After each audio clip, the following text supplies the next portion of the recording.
Welcome to the Threat Podcast, where we talk about the most pressing, yet not always so visible threats to global and domestic security. I'm Jay Solomon. And I'm Hagar Chemali. Last week, the FBI announced it had arrested in upstate New York a 37-year-old mother of two named Catherine Beth Washburn for allegedly raising $30,000 for the international terrorist group Palestinian Islamic Jihad and attempting to pay one of its operatives using cryptocurrency. Prosecutors describe Washburn as being a member of a U.S.-based extremist group called the Direct Action Movement for Palestinian Liberation, or Dample, which emerged last spring. Dample has agitated online, publicly supporting the assassination of Israeli officials, and orchestrated a string of sabotage operations, or as they are called, direct actions, to support the Palestinian cause. These include vandalizing college campuses and public squares, as well as Jewish and Israeli organizations.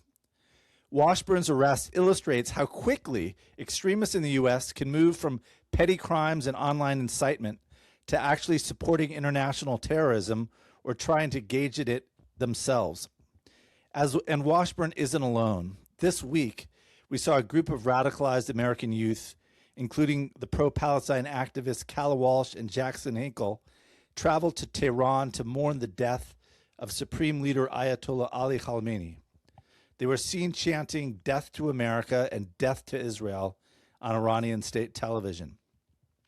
Hagar, this Washburn story is pretty something. She recently converted to Islam and hasn't hidden her extremist views from her community in upstate New York. Her husband recently left her. What do you make of this? Well, it sounds like her husband was smart, first of all. And second of all, first, can we make a quick joke about the name Dample? Clearly they didn't have a strategic comms expert thinking of the name for that one, because it sounds so blah, like a or like a dimple. Yeah, like dimple, but gone wrong, right? I mean, just of all the juvenile terrorist groups, this is their own name makes it sound like they're so feckless and weak. But all joking aside, I actually really think that this single story is actually a point, and I mean, this is why we talk about this stuff, Jay, is something that needs to be watched, that isn't really being watched or taken seriously. At least that's how it seems. I'm asked all the time. I teach at Columbia University, as you know, and I'm asked all the time what I see in Gen Z and youth in general, and their propensity for being radicalized, whether or not they're taking funds from foreign entities and so on. And I'm not trying to stereotype everybody for sure, but you do see among youth in particular, and this woman is not that young, but you do see among youth this vulnerability where they're being exploited, and it's, this extremism and this argument of being against the oppressor, being against the elite, that Islam is the way to combat that. This is growing and it's scary. And I don't want to I don't want to be alarmist about it, but it's a trend that's certainly growing, and it freaks me out. Well, to discuss Catherine Washburn, Dample, pardon the name, and domestic extremism in the U.S., we're lucky to have on the podcast this week our colleague from the program on extremism, Lara Burns. Lara is an expert on domestic extremism, an attorney, and a former FBI agent who focused on counterterrorism for over 20 years at the FBI. And as a special agent, she led the Department of Justice's largest ever terrorism financing investigation and prosecution of the Holy Land Foundation, which was convicted of raising funds for Hamas. So, Lara, thanks for joining us. Well, thank you, Jay, for having me. It's a privilege to be here, and very excited to discuss this topic today. So immediately after news broke of Washburn's arrest, you said you weren't surprised at all. The evolution of extremists from propagandizing for terrorist groups to actually trying to support them or join them can be rapid. Can you talk a bit more about this? Yes. And I'll start by saying, when Dample was first brought to my attention in 2025, I had not heard of them. But as soon as I began to review their rhetoric and their calls for action, I knew they were going to be a thing.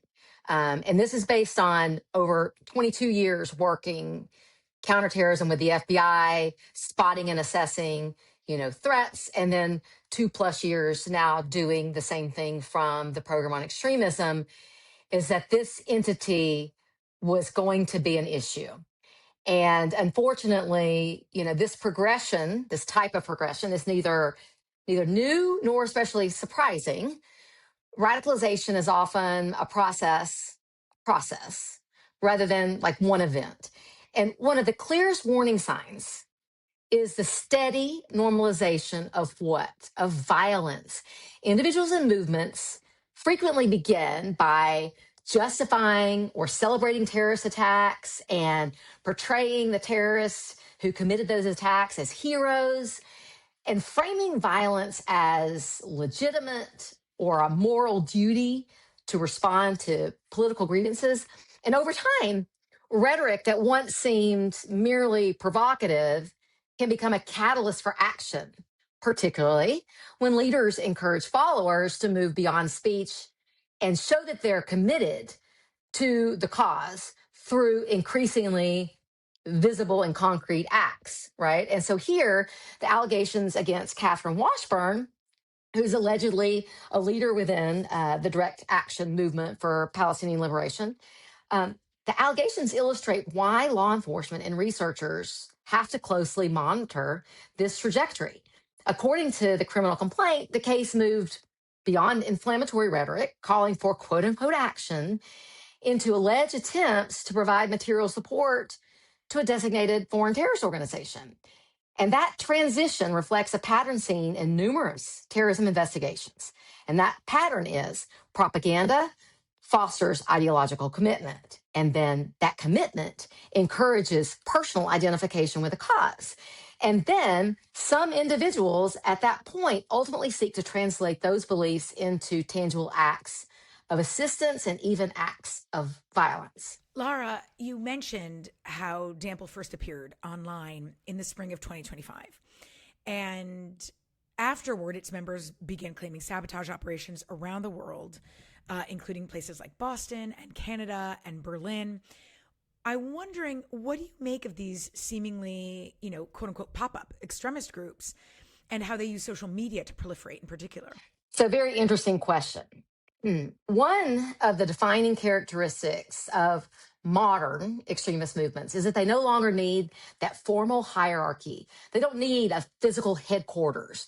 They don't need years to build a following, right? Social media allows even a tiny group of committed individuals to create this illusion of a large global movement almost overnight. And all they need is to begin really with this is a platform. And unfortunately, those platforms usually feed off of personal grievances, or those platforms exploit ongoing conflicts, promoting hatred and violence as a solution. And then through that propaganda, dramatic calls for direct action, and constant amplification across multiple platforms on social media, these groups, they can inspire sympathizers far beyond their immediate membership. And the objective is not simply to publicize their activities, it is to what? Recruit, radicalize, and convince others that violence is effective and expected. And that is why, what you refer to as these, quote, so-called pop-up extremist groups deserve serious attention. I mean, while many of these movements ultimately fade away, some don't and evolve into something far more dangerous by encouraging supporters to provide material assistance to terror organizations, to commit acts of sabotage, like you referenced, or carry out violence themselves. In today's digital environment, extremist movements can emerge, grow, and mobilize at a speed that was unimaginable even a decade ago, making, it very important for law enforcement to be able to recognize the signs early and intervene as soon as possible. In the name of Dample is direct action, which I don't know, it could sound kind of benign maybe to someone, but when you hear that term direct action, what does that mean to you, and why should the public be concerned when people are starting to say, we're going to start taking direct action? Well, I mean, direct action can be, an innocuous term, right? Depending on the context.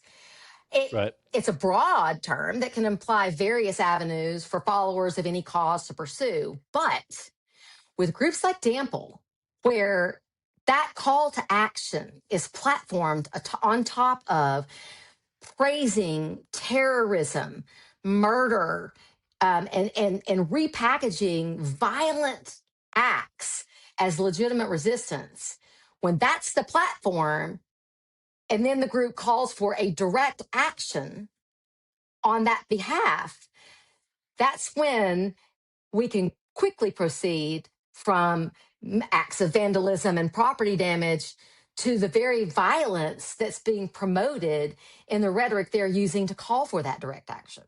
It's all about context.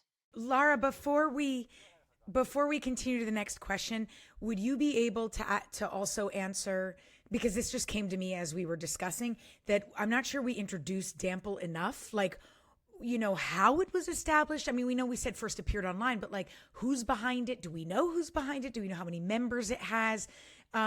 Or is it kind of, amorphous? Can I ask that question? Amorphous. Yeah. Okay, so I'm going to ask it now. I'll ask it now. No problem.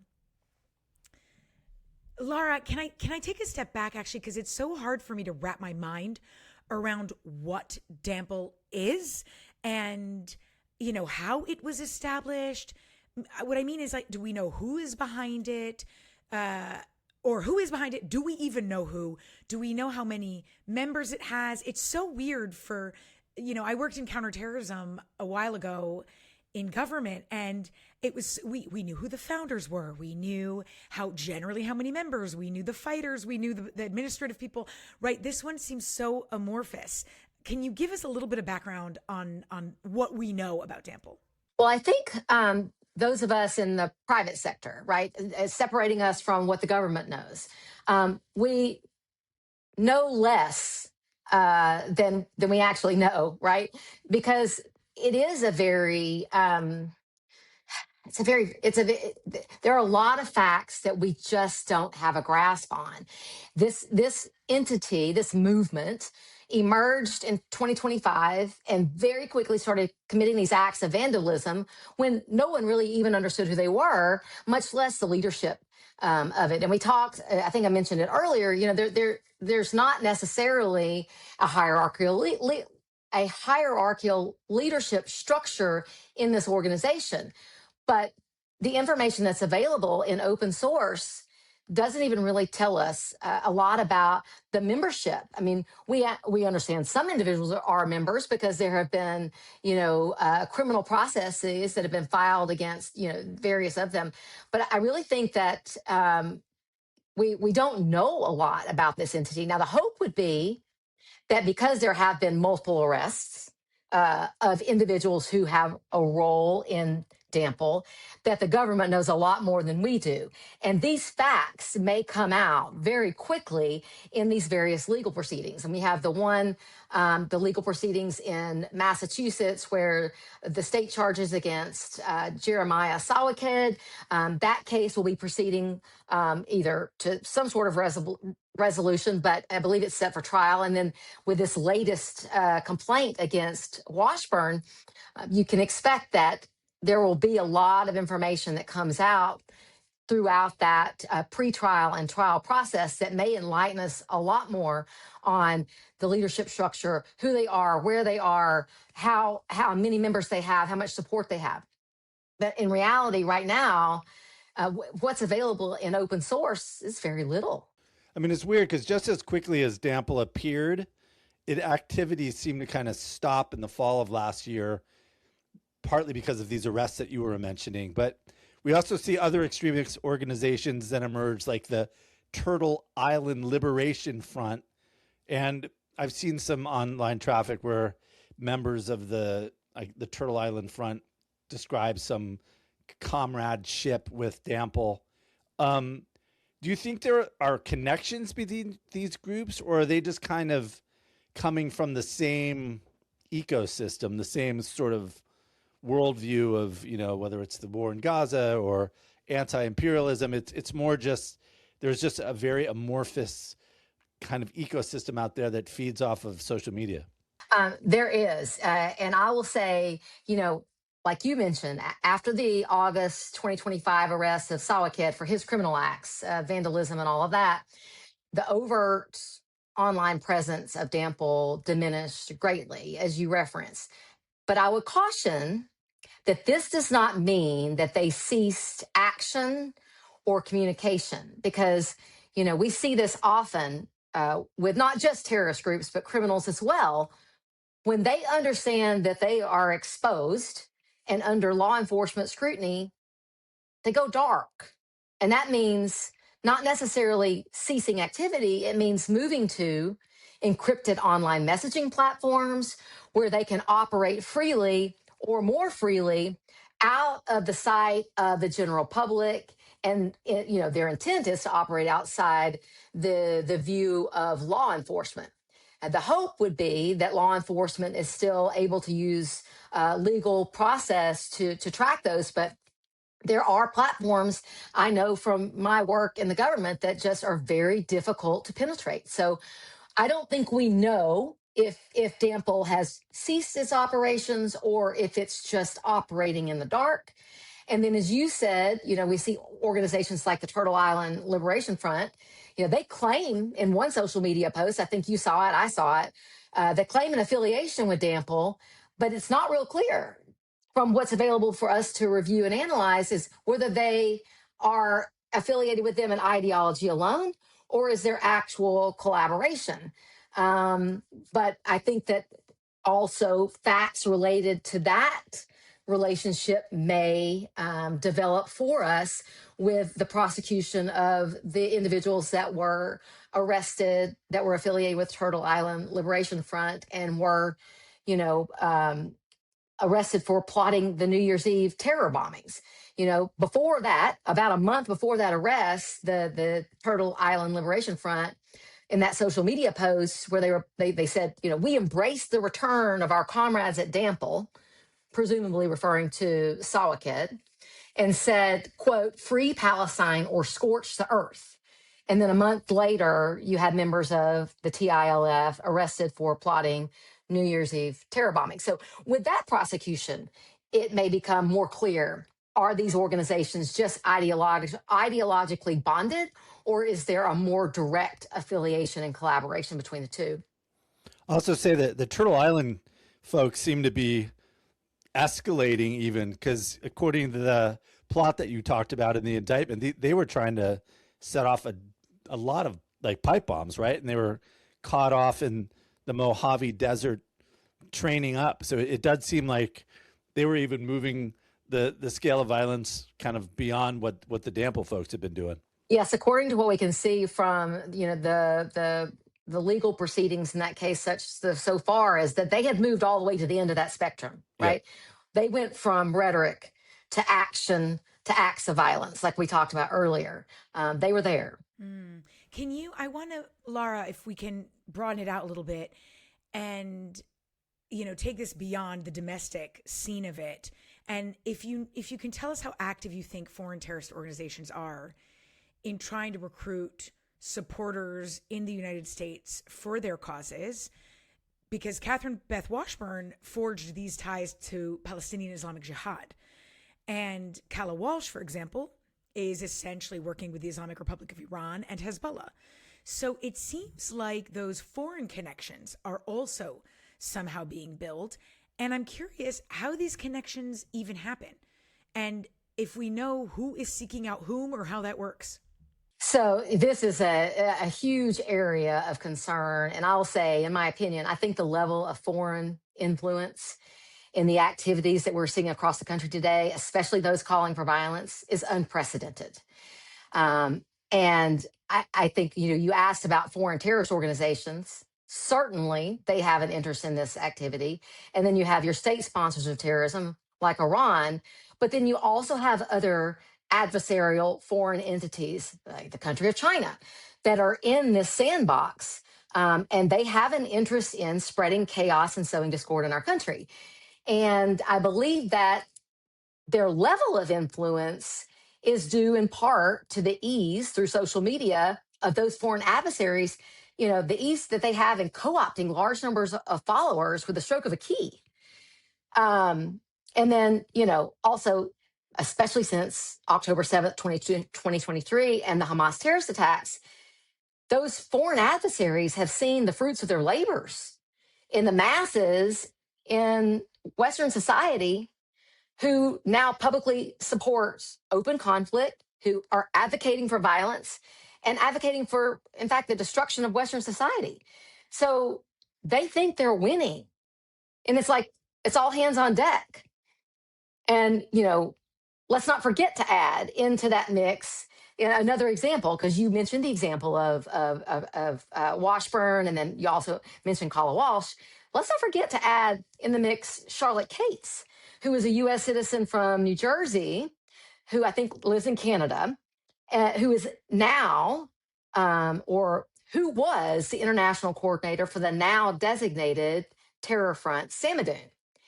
She promoted support for terror, advocated for the release of individuals responsible for grave acts of terror, and in return, traveled to Iran to receive an award for her good work from the oppressive Islamic regime of Iran.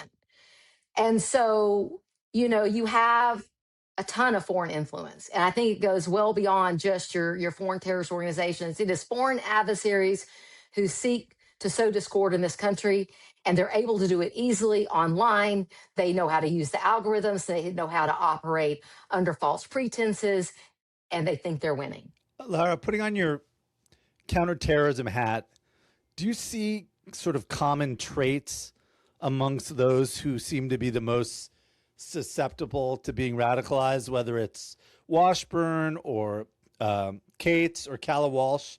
I mean, what is driving these people? I mean, you've probably seen these videos of like Kala Walsh shouting death to America at an Iranian rally. It looks nuts, but there must be some profile of these people that these foreign actors feel like they can prey on. And I'm curious if you see any common traits. That type of profile has evolved since I began working terrorism, and certainly looks a bit different now than it did, right, 20 years ago.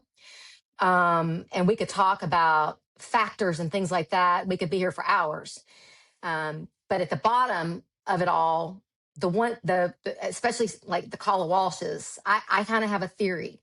And although there are there are various causes, right, for U.S. persons who are being radicalized to support terror, but I think we cannot discount or overlook one aspect of it, and it's what I call radicalization by applause. And that is when terror groups and foreign adversaries, they've long sought to alter history, discard facts, and replace dialogue with emotional discourse that wreaks havoc among our society.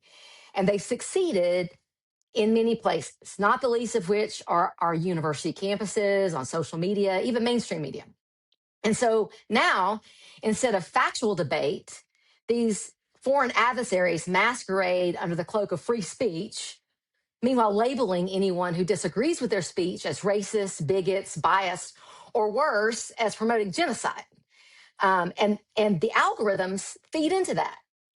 And they get clicks and likes and fans and followers. They get labeled as heroes and warriors for justice. All the while, any voices who are pragmatic and pro-peace and seeking factual dialogue and conflict resolution are shamed into non-existence.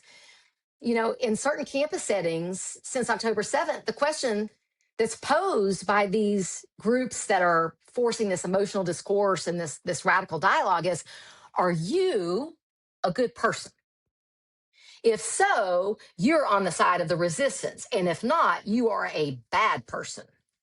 So what do we expect our youth, because you talked about our youth, what do we expect them to do when they're trying to figure out who they are, and then they're faced with this false dilemma?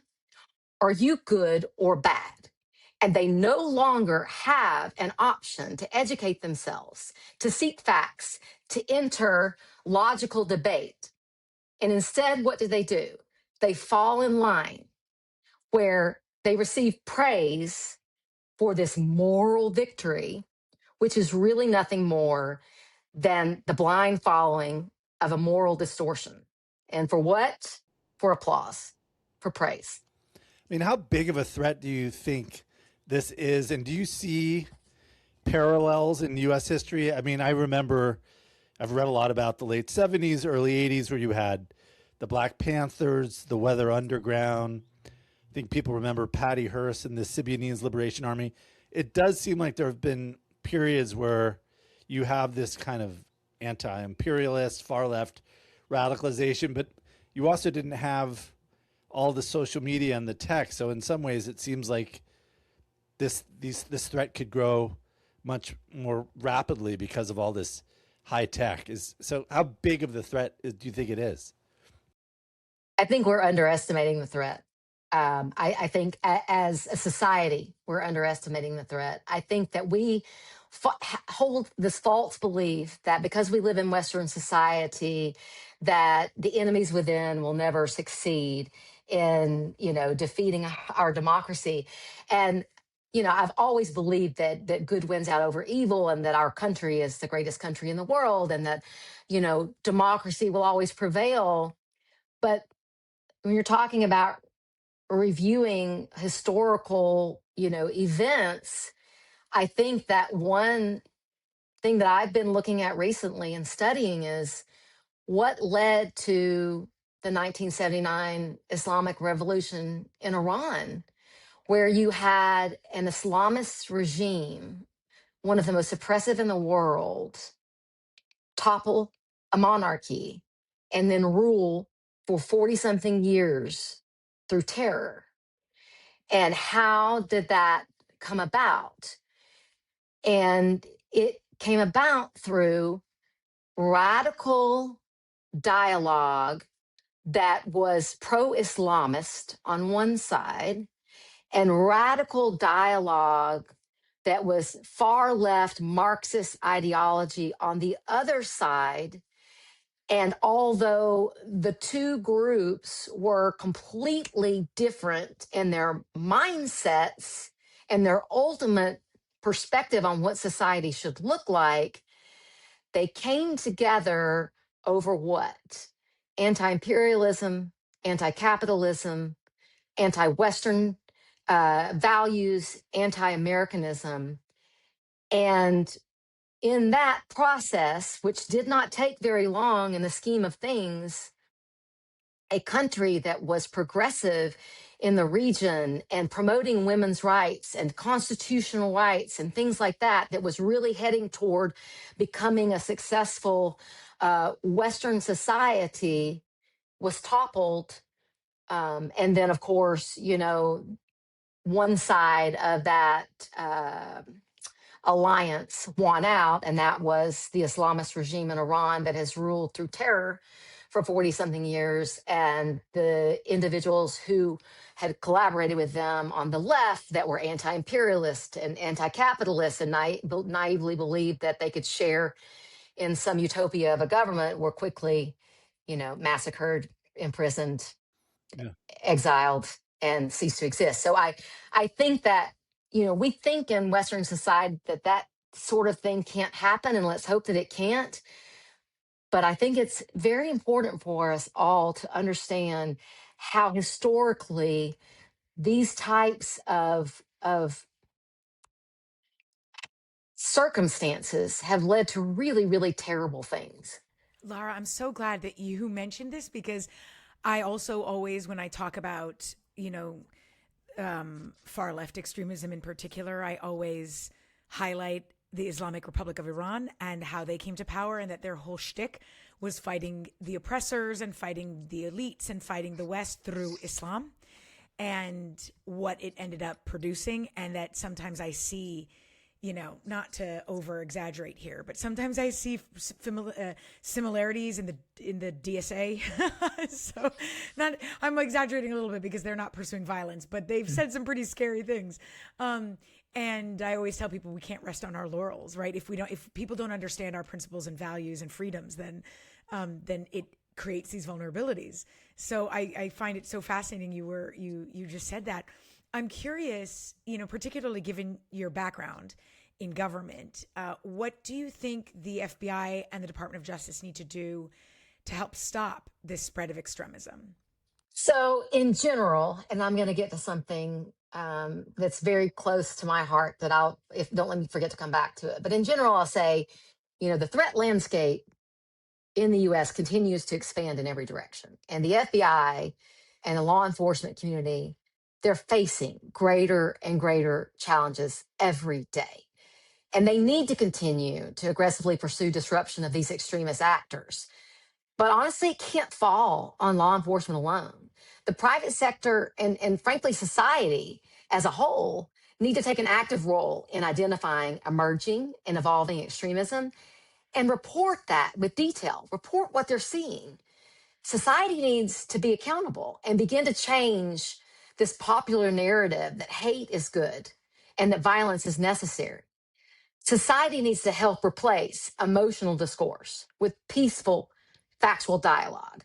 And it's time for those in society who understand the dangers of this radicalization that we're talking about to use their voice and be brave, even if they do not immediately receive that applause that we were talking about. And they won't, right? But it's important. It can't just fall on your law enforcement entities. But I want to go back to something where I think in law enforcement and Western society as a whole have always looked the other way and ignored the danger posed by terrorist propaganda. We've given wide berth to terrorist entities and individuals pursuing those terrorist entities' agendas in disseminating pro-terror propaganda that promotes hate and advocates for violence. We all love our Constitution. We all love our First Amendment. And I'm not advocating for any of that to change. But there has to be a recognition when speech goes beyond just being individual advocacy to where it's an intentional dissemination of terrorist propaganda for the purpose of radicalizing people to hate and commit acts of violence. And I think that we've all kind of underestimated the power of that propaganda for years. We talked at the beginning about how I worked the original Hamas financing case. Well, there was a whole nother component to that terrorist organization, and that was the propaganda arm, the radicalization arm. And, when we prosecuted the HLF for sending the money, we left in place the propaganda radicalization arm of that, thinking that if we turned off the money and there was no violence occurring, that we had solved the problem. And we can see with the amount of radicalization that spread and led to the October 7th terrorist attack, where 1,200 people at music festivals and sleeping in their beds in their homes and in their cars going to work were raped and burned and murdered by this terrorist organization. So I think that we have to recognize, again, as a society, and law enforcement needs to recognize that there is a difference between free speech and the intentional dissemination of terrorist propaganda for the purpose of radicalizing a population to believe violence is appropriate. And just to close and kind of broaden it out a bit, how much blame do you think families themselves, schools, universities are playing in this? Because like you said, a lot of this radicalization is kind of portrayed as part of social justice. It's benevolent. It's framed as something extremely positive, and yet it can turn violent so quickly. And it's stunning, but it seems like our families, our schools don't really understand this. I think it goes to, I think there are a number of factors that are contributing to that, but I think it's easier to have a blind eye to pretend that it's not happening than it is to face the issue. It's easier to remain quiet in the face of conflict than it is to use your voice and be brave and, really call out what is happening. And it's not a popular thing, and it's intimidating. It's scary for people. And so I think a lot of individuals in society who could make a difference, whether it's parents of children who are consuming this, whether it's school administrators who are seeing this happen on their campuses, whether it's, uh, society as a whole, individuals within that understand what's happening and are choosing not to use their voices because they're afraid, those individuals need to reach deep and be accountable and use their voices, because if we don't do that, we will lose this battle. And in society, we can't just say, oh, I'm sure the FBI's got this, right? The FBI will take care of this problem. This is not just an FBI problem. It is an America problem. It is a Western society problem. It's a democracy problem. And people have to find the courage to speak the truth, to learn the truth, and to have dialogue about this and hold accountable those that are just espousing hate and violence as a solution. It has to happen. Lara, you are amazing. I first of all, by the way, I couldn't agree with you more. And I really hope that, I hope that schools and communities are starting to understand the role that they have to play. I'm not so sure social media companies do yet, but hopefully we'll get there, because I think you're right. If we keep talking about it more, then we'll get there. And I want to thank you so much for joining us and for being so generous with your time and for helping us examine Dample. It's just been amazing. Before we go, where can listeners find you or learn more about your work? Well, thank you for asking that. I am currently head of terrorism research for George Washington University's program on extremism. And so a number of our publications, including publications on Dample, can be found on our website. I also have a podcast called Intifada, Hamas in the U.S., Then and Now. And that is a documentary where I actually talk about the evolution of Hamas, both here and abroad, here in the U.S., from the beginning until present. That's available on all platforms, basically, from YouTube to Spotify. It's a video podcast. It's important to watch the video because I put a lot of the exhibits and visuals in there to help establish what I'm talking about. And then I have another podcast called Echoes of Terrorism, where we revisit prior acts of terrorism and talk about how relevant they are to the threat landscape today. So that's how people can find me. Amazing. I have to say, too, just listening to your accent has been such a delight. So thank you for that as well. No, thank you, guys. It's been a privilege to talk with you both on this topic, and just thank you for letting me join you today. Of course. For listeners, if you've made it this far, please consider leaving us a review. Always a good one. It makes a huge difference in helping people find us. And if you have an idea or question for us, or you just want to say hi, please send us a note at thethreatpod@gwu.email.edu.